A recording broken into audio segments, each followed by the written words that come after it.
Kattappana aided school teachers cooperative സൊസൈറ്റിയുടെ നേതൃത്വത്തിൽ സർവീസിൽ നിന്ന് വിരമിച്ച അംഗങ്ങൾക്ക് യാത്രയയപ്പും മികച്ച വിജയം നേടിയവരെ ആദരിക്കലും സംഘടിപ്പിച്ചു. ഇടുക്കി എം.പി. ഡീൻ കുര്യാക്കോസ് യോഗം ഉദ്ഘാടനം ചെയ്തു. 2025-26 വർഷം വിരമിച്ച സൊസൈറ്റിയിലെ എ ക്ലാസ് അംഗങ്ങൾക്ക് യാത്രയയപ്പും SSLC+2 പരീക്ഷകളിൽ മുഴുവൻ വിഷയങ്ങൾക്കും A+ കരസ്ഥമാക്കിയതും റാങ്കുകൾ കരസ്ഥമാക്കിയതുമായ അംഗങ്ങൾക്കുള്ള മക്കൾക്കുള്ള അനുമോദനവും അധ്യാപക അനധ്യാപക അവാർഡുകൾ കരസ്ഥമാക്കിയ അംഗങ്ങളെ ആദരിക്കലുമാണ് സൊസൈറ്റി ഓഡിറ്റോറിയത്തിൽ വെച്ച് സംഘടിപ്പിച്ചത്. സൊസൈറ്റി പ്രസിഡന്റ് ആനന്ദ് കൂട്ടിരി അധ്യക്ഷത വഹിച്ച സമ്മേളനം ഇടുക്കി എം.പി. ഡീൻ കുര്യാക്കോസ് ഉദ്ഘാടനം ചെയ്തു.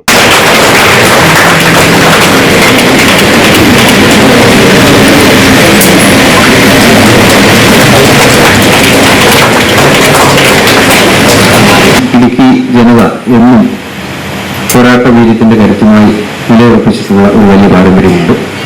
ആ പാരമ്പര്യത്തിൽ നിന്നുകൊണ്ട് തന്നെ വിരമിച്ച അംഗീകാരത്തിൽ നിന്ന് പുറകോട്ട് പോകാൻ നമുക്ക് കഴിയില്ല. ഇനിയും കൂടുതൽ നേട്ടങ്ങളാണ് നമ്മൾ ആഗ്രഹിക്കുന്നത്. നമ്മുടെ ഭൗതികമായ സാഹചര്യങ്ങളും തൊഴിലുമായ മറ്റ് പരിമിതികളൊക്കെ വെച്ചുകൊണ്ടാണ് ഈ കാര്യങ്ങളൊക്കെ നേടിയെടുത്തിട്ടുള്ളത്. അപ്പോൾ ആ തരത്തിലുള്ള വലിയ വിജയം നമുക്ക് നേടിയെടുക്കാൻ കഴിയുമ്പോൾ അതിൽ ഏറ്റവും നിർണായകമായ പങ്ക് വഹിച്ചിട്ടുള്ളത് ടീച്ചേഴ്സാണ്. കാരണം അധ്യാപകരാണ് സമൂഹത്തെ വാർത്തെടുക്കുന്നതിൽ മുഖ്യമായ പങ്ക് വഹിക്കുന്നത്. കുട്ടികളുമായി ബന്ധപ്പെട്ട് അവരെ പരിശീലിപ്പിക്കുന്നു. അവരെ കേവലം അറിവുള്ളവരാക്കി മാറ്റുക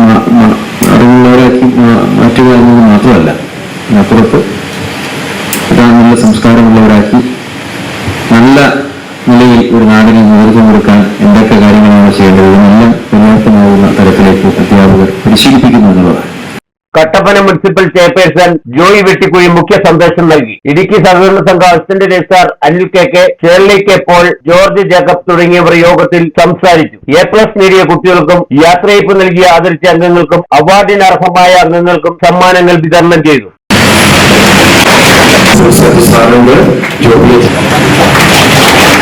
society vice president Jyothi Joseph, Sibittan Thomas, Dindomon Jose, Sabu Kurian, Santhosh VP, Anand Tom, Muthuraj M, Deepu Jacob, secretary Abraham Dominic എന്നിവർ നേതൃത്വം വഹിച്ചു. Idukki vision news, Kattappana.